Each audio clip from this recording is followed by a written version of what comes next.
समस्त उत्तराखंड के प्रतियोगी विद्यार्थियों को ढेर सारी शुभकामनाएं। लेकिन यार एक बात मैं महसूस कर रहा हूँ कि उत्तराखंड का जो प्रारंभिक परीक्षा का पेपर आता है उसमें कुछ पढ़ाने लिखाने की जगह तो बनती नहीं है।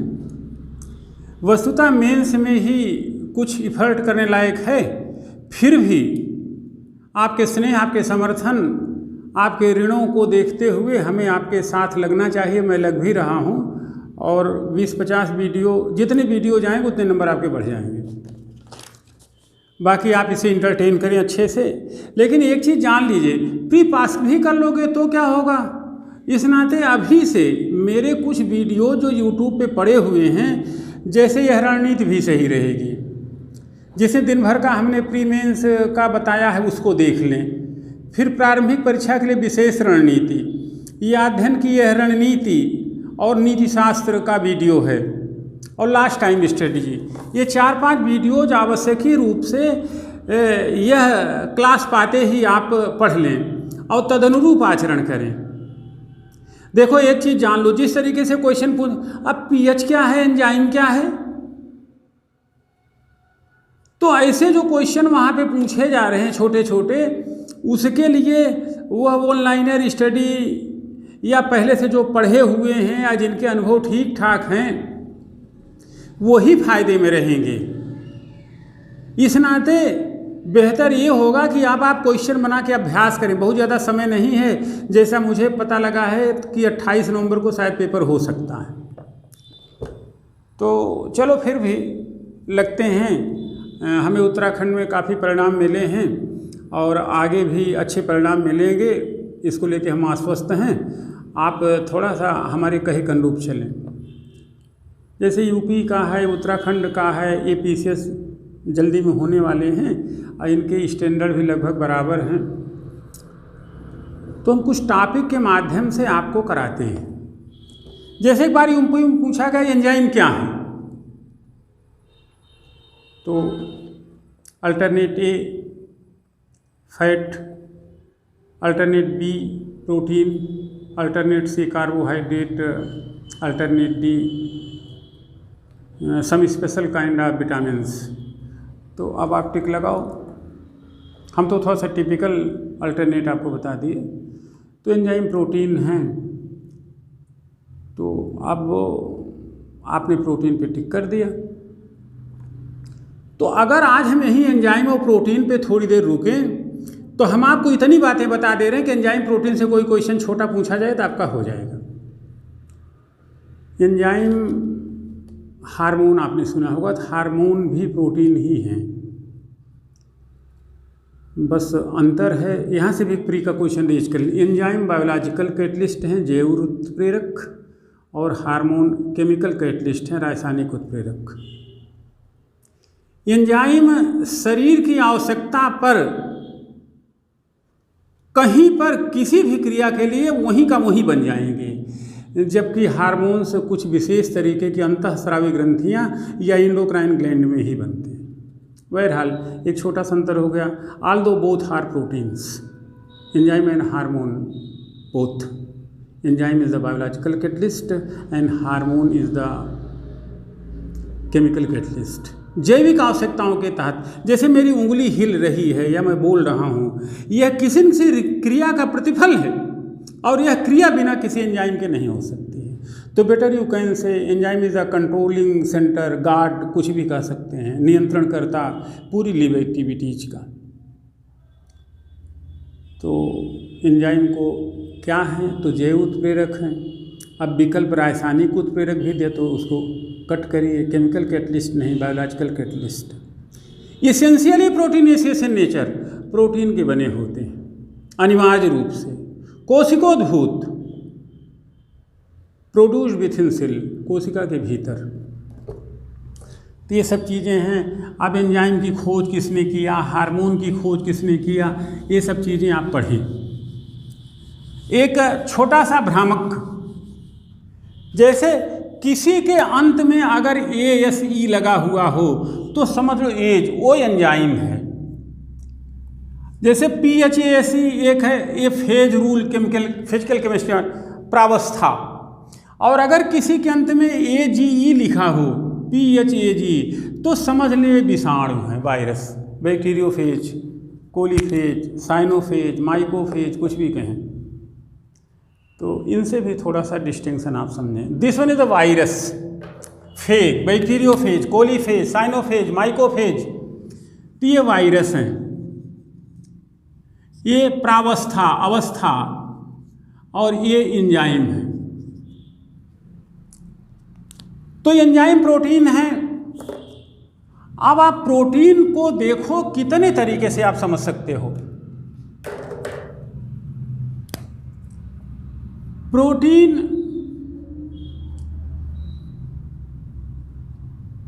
अमीनो एसिड अणुओं के से मिलकर के बने होते हैं। Amino acid the building block of protein, यानी कि ढेर सारे अमीनो एसिड मिलकर के प्रोटीन बनाते हैं। अब इसमें एक अमीनो एसिड दूसरे अमीनो एसिड से जुड़ेगा,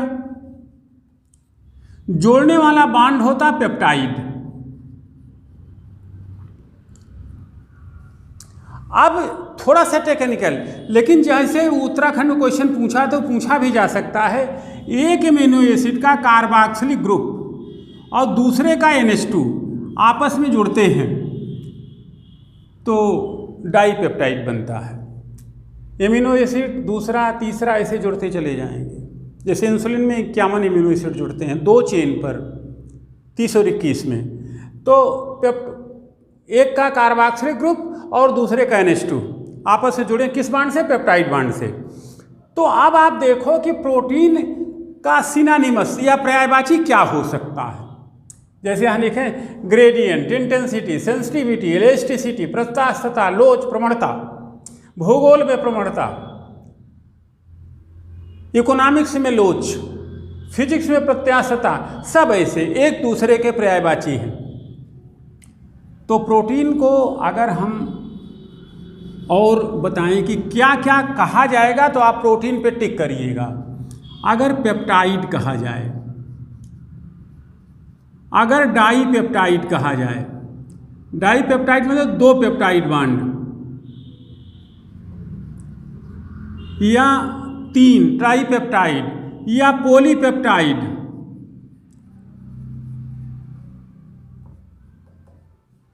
जब 2 अमीनो एसिड आपस में जुड़े और जब कई अमीनो एसिड आपस में जुड़े और एक बांड पेप्टाइड, तीन को भी आप प्रोटीन, पेप्टाइड क्या है? प्रोटीन, आप ऐसा कह सकते हो। ये अमीनो एसिड क्या है? प्रोटीन, आप ऐसा कह सकते हो। एंजाइम क्या है? प्रोटीन, आप ऐसा कह सकते हो। राइबोसोम को प्रोटीन फैक्ट्री कहा जाता है। ये ऑर्गेनेल्स हैं, कोशिकांग। राइबोसोम मतलब प्रोटीन। माइटोकॉन्ड्रिया में भी से भी प्रोटीन बनते हैं, इसी नाते इसे सेमी ऑटोनॉमस ऑर्गेन कहा जाता है। माइटोकॉन्ड्रिया भी प्रोटीन। इसके बाद डीएनए, डीएनए तो जैव महारसायन, वो कुछ भी बना सकता है। आरएनए का काम ही है प्रोटीन का फॉर्मेशन करना, तो डीएनए हुआ, आरएनए हुआ, ये सब चीज़ें जो है, एंजाइम हुआ, सब प्रोटीन है। इसी तरीके से हार्मोन्स, सभी तरीके के विष, पॉइजन, दालें, तो आप कह सकते हैं कि ये सब प्रोटीन की कोट में आए। Hence better you can say protein is synthetic in nature. Protein संरचनात्मक प्रकृति की है। आपकी पूरी शरीर प्रोटीन की ही बनी हुई है। आपके ड्राई वेट का, यानी कि शरीर हीट कर दी जाए और वाटर इवेपोरेट कर जाए तो 75% प्रोटीन ही होती है। तो protein is analytical nature, synthetic in nature, यानी कि पूरी शरीर किसकी बनी हुई है? प्रोटीन की। तो एक और सोच लें, आईएएस में क्वेश्चन पूछा गया है, कभी कभी रिपीट कर दिया जाता है। ये आप देख रहे हैं, कोशिका भित्ति देख रहे हैं। पिछले साल आईएएस की परीक्षा में कोशिका भित्ति पे प्रश्न पूछा गया था। तो कोशिका भित्ति 3 लेयर की बनी होती है और कोशिका भित्ति किसकी बनी होती है? सेल वॉल किसकी बनी होती है? Cellulosic in nature. सेलुलोज क्या है? एक तरीके का कार्बोहाइड्रेट, पॉलीसेकेराइड। तो तो कोशिका भित्ति से अंतर प्रद्रव्य प्रजालिका नामक रचना निकली रहती है। इसे कहते हैं एंडोप्लाज्मिक रेटिक्यूलम।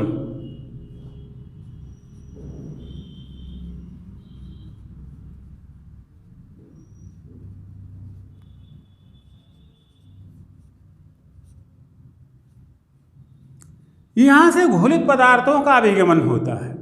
अब एंडोप्लाज्मिक रेटिक्यूलम जो आपका सेलवाल से निकला हुआ है, इसमें कहीं कहीं छोटे छोटे ग्रेन्स लगे होंगे।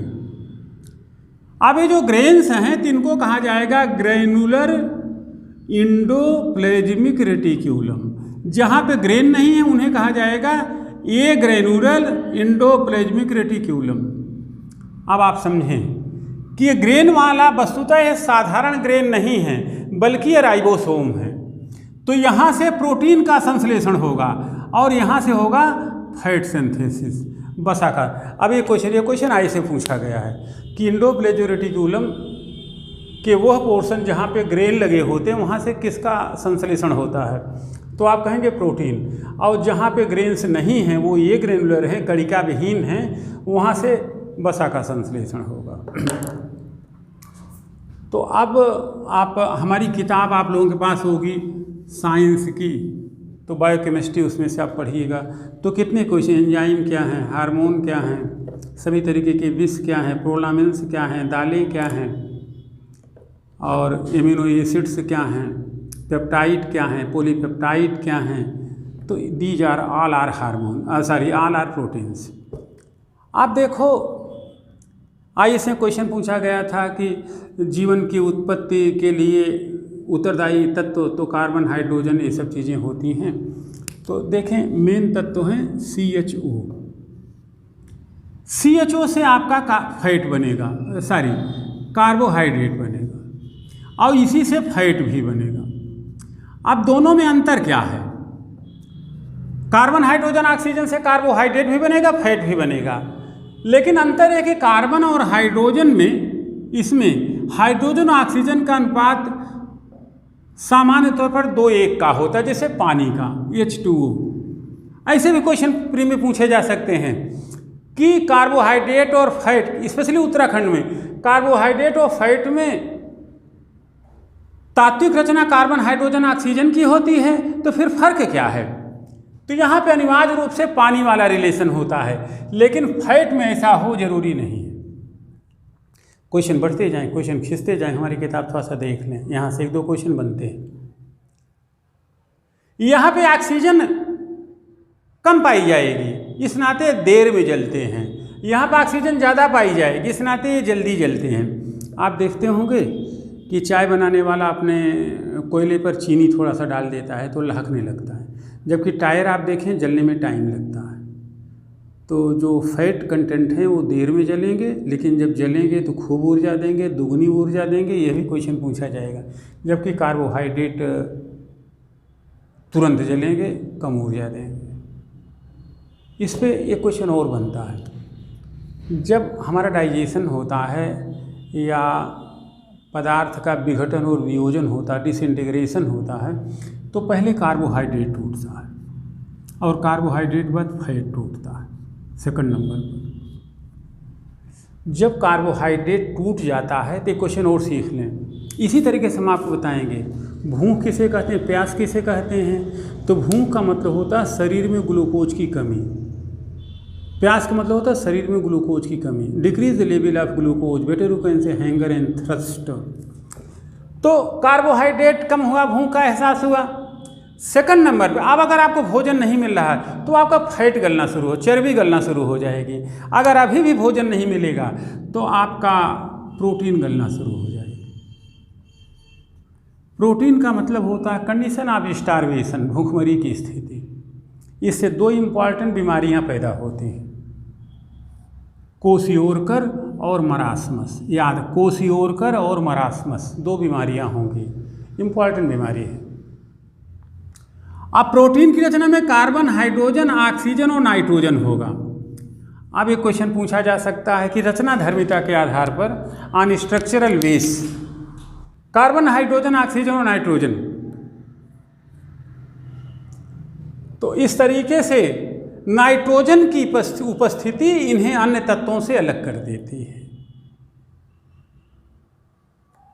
इंपॉर्टेंट बातें हैं, दोनों में पाया जाएगा, लेकिन अंतर इनके अनुपात में होगा कार्बोहाइड्रेट और फैट में, और यहाँ पे नाइट्रोजन ज़्यादा पाया जाएगा। तो नाइट्रोजन की अधिकता, नाइट्रोजन का ज़्यादा पाया जाना प्रोटीन को कार्बोहाइड्रेट से अलग करता है। तो इस तरीके से आप अपने क्वेश्चन से देखें, आपका प्रोटीन का हो गया, फैट का हो गया, कार्बोहाइड्रेट पहले कौन जलेगा फिर कौन जलेगा, थोड़ा सा कठिन हो जाएगा। तो पहले आपका प्रोटीन जलता है, पहले कार्बोहाइड्रेट जलेगा, फिर फैट, फिर protein. First one is the carbohydrate, then fat, then protein.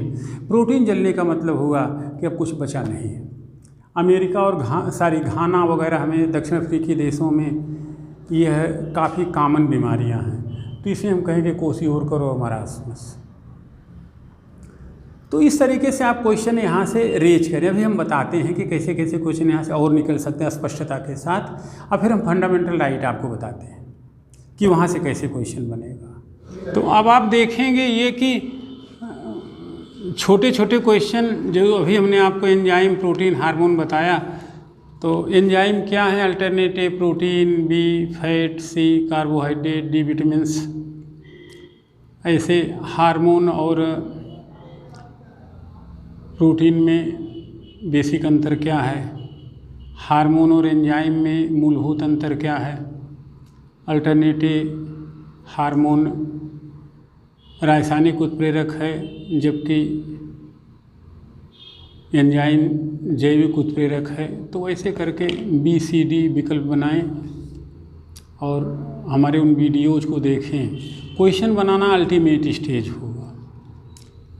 Question कुछ भी तात्विक संगठन के आधार पर प्रोटीन, फैट और कार्बोहाइड्रेट में किस तत्व के आधार पर आप अंतर कर सकते हैं? A sulphur, B nitrogen, C carbon, D calcium, तो आप नाइट्रोजन पे टिक कर सकते हैं। तो इसी तरीके से ढेर सारे क्वेश्चन, छोटे छोटे क्वेश्चन यहाँ पे निकालें।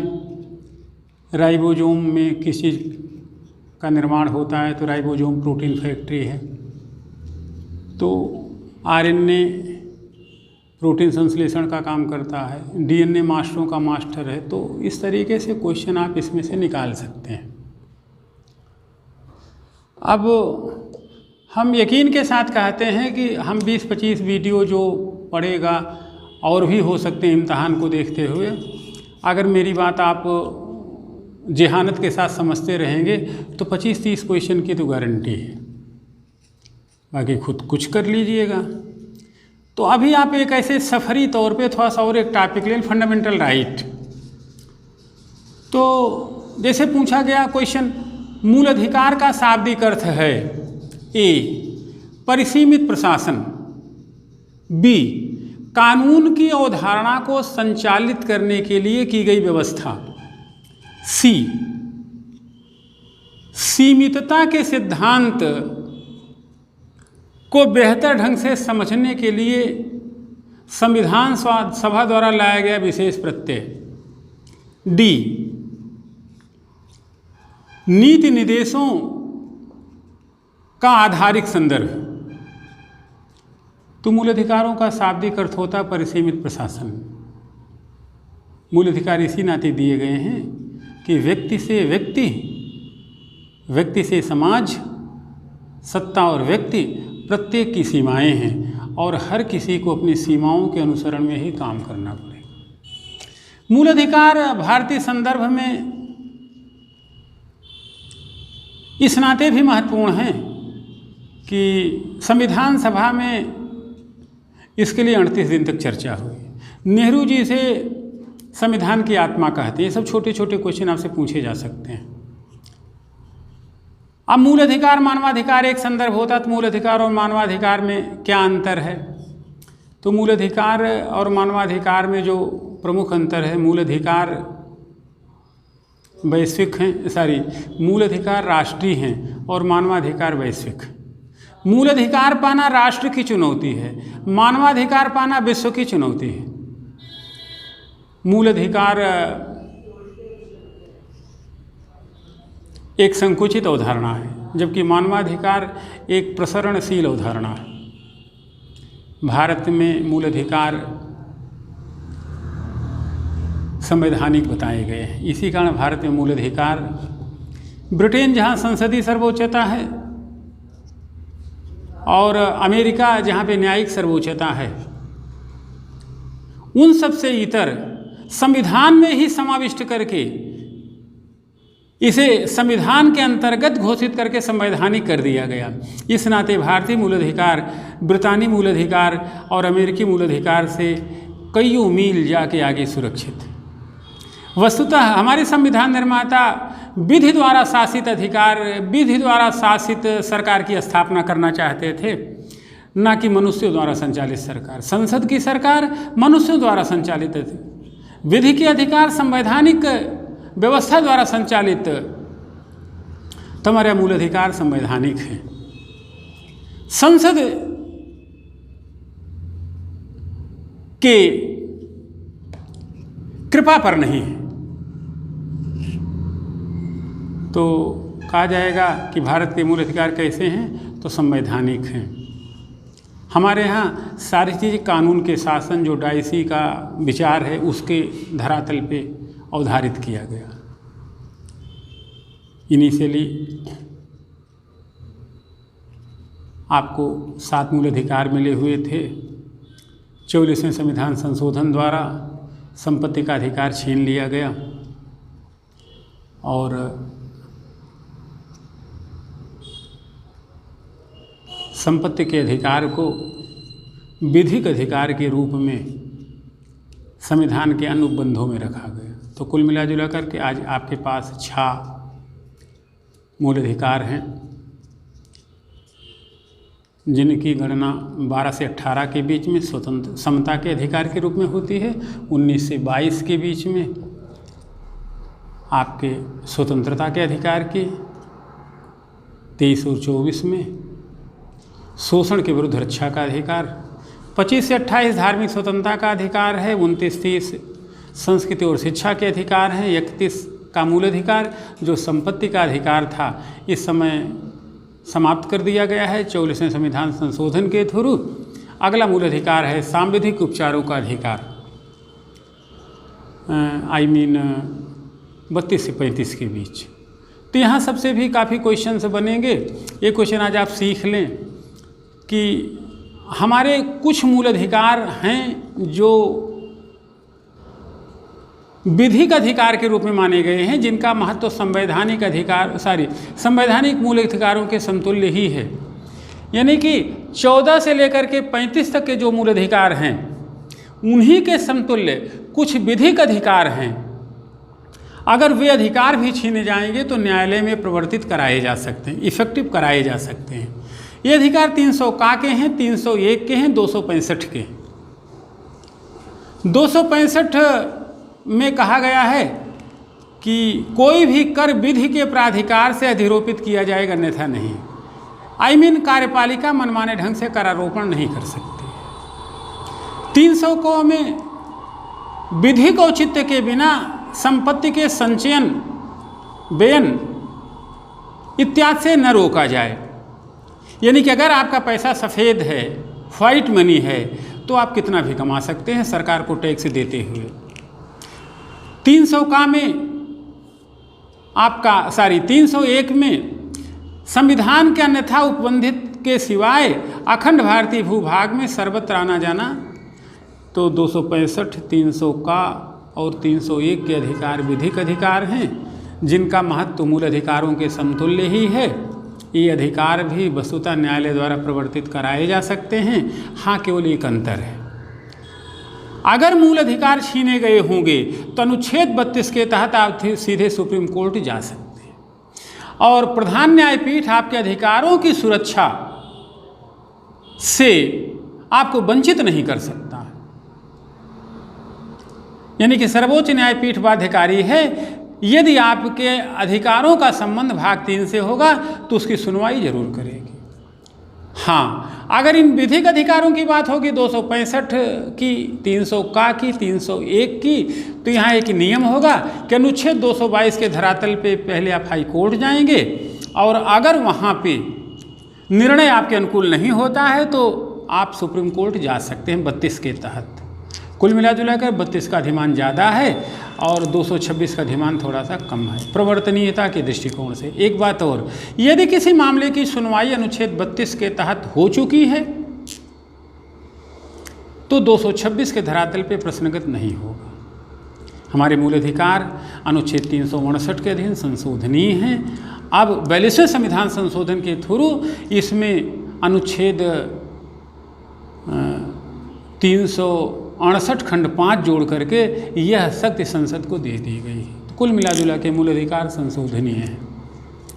तो जो छोटे छोटे क्वेश्चन बन सकते हैं, मूल अधिकार संशोधनीय हैं कि नहीं हैं, 265 में क्या है, 301 में क्या है, 300 का में क्या है, ये सब चीज़ मूल अधिकारों का अर्थ क्या है, मूल अधिकार संवैधानिक हैं, विधिक हैं, क्या हैं, मूल अधिकार भारत में कितने सुरक्षित हैं, और हमारे यहाँ विधि द्वारा स्थापित सरकार की स्थापना है, न कि मनुष्यों द्वारा संचालित सरकार की।